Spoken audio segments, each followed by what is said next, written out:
Right, hello again. So I've been asked by some of you for some help on some particular questions from the last two homeworks, and that's what this week video is. Okay, I'm just going to go over the specific questions I was actually asked about. So if you had issues with any of those or similar ones, just watch along with this and we'll go through them, hopefully nice and clearly. So first one I was asked about is question 1R. And here we've got 6a to the 5 all squared. And this was in the homework that was dealing with indices. So as you see, we've got something with indices here. Now, what this means with the brackets is that everything inside these brackets are squared. So first thing we need to do is we'll do the 6 squared. So 6 squared means 6 times 6, which is 36. Next, we've got a to the 5 to the power of 2. And if we remember back to what that actually means for indices, a to the 5 to the power of 2 means a to the 5 times 2. So that means our final answer then is 36a to the 10. Next one, I was asked about 1u. We've got x squared, and then next to that in brackets, we've got x cubed plus x to the minus 1. So this actually touches on what we've been doing this week and the algebra skills. And what we do here is whatever's outside the brackets, you times that by everything inside the brackets. So first, we've got x squared times by x cubed. So it's a bit annoying when we've got x's and timeses to make them clearly different. What I should probably do actually is draw my x's differently. I'll do that here. So now we've got x squared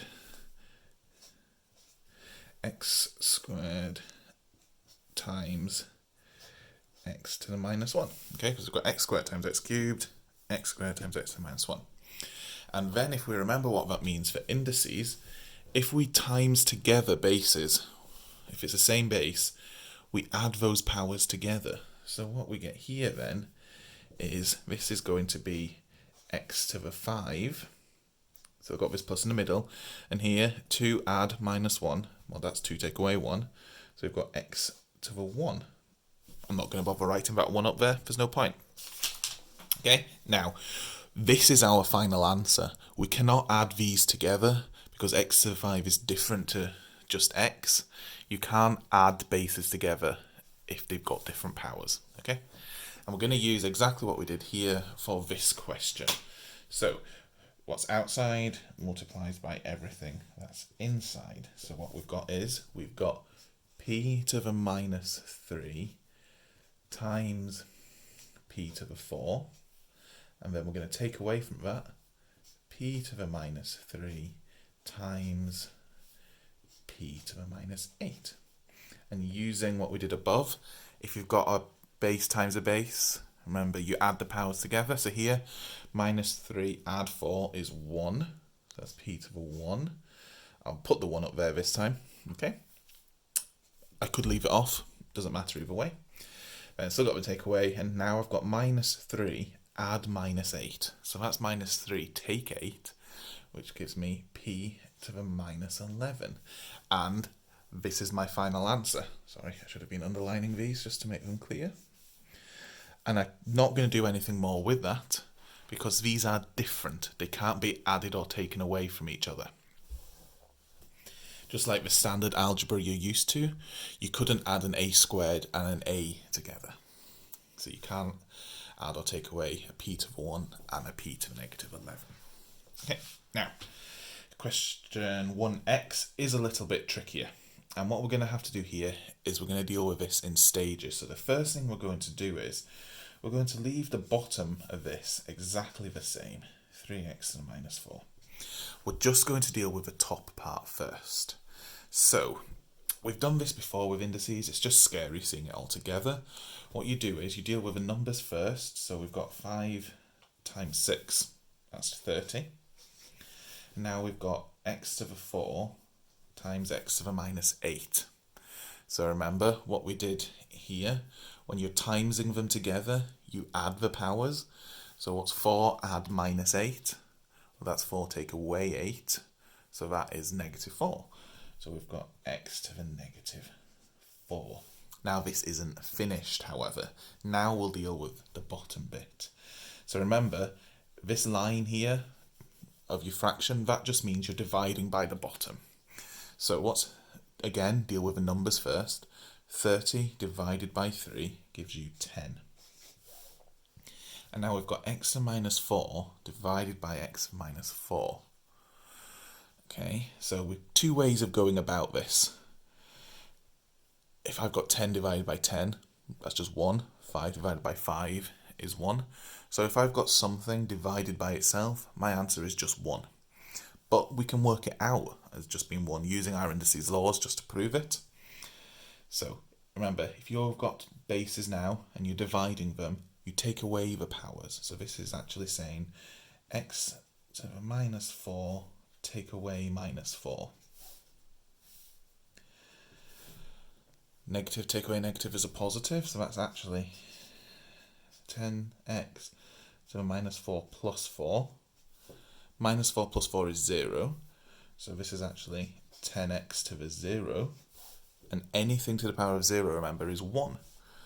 So 10 times 1 is just 10, and you see that we've done all this proper indices way to show that that's actually x to the 0, which is 1, whereas I said before that anything divided by itself just gives you 1.